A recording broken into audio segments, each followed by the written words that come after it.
بسم الله الرحمن الرحيم. تحياتي متابعينا الكرام، ونحن الآن في مهرجان العسل ومع أحد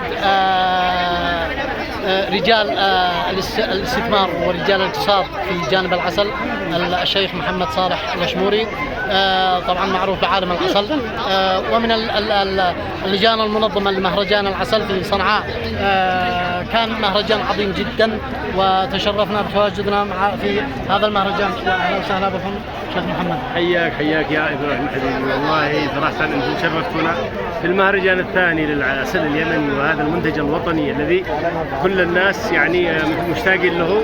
فكان المهرجان الاول كتجربه كانت بسيطه، اما المهرجان الثاني فكان مميز بكل ما يعني التميز، وان شاء الله الى الامام لتشجيع المنتج اليمني والعسل اليمني المعروف ومشهور على مستوى العالم. ونتمنى من الله سبحانه وتعالى ان يجعل هذا المهرجان والمهرجانات الباقيه ان ترفد الاقتصاد الوطني وباكورة انطلاقه نعم. للاكتفاء الذاتي من كل منتجات اليمن الزراعيه. السلام عليكم. حياك يا ابراهيم. انا افضل قلبكم. ايضا معنا سطام الأشموري، العنصر الخفي في خلف هذا المهرجان والمنظم لهذا المهرجان. ولا ننسى ايضا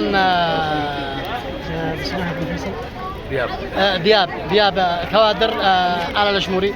لكم كل الشكر والتقدير والتحايا من قلوبنا لهذا المهرجان العظيم. شرفتنا يا أستاذ إبراهيم، فوق العين وفوق الرأس، والمهرجان ما يكتمل إلا بكم. ربي يحفظكم. تحياتي لكم من مهرجان العسل. أستاذ إبراهيم، اليمن موطن العسل.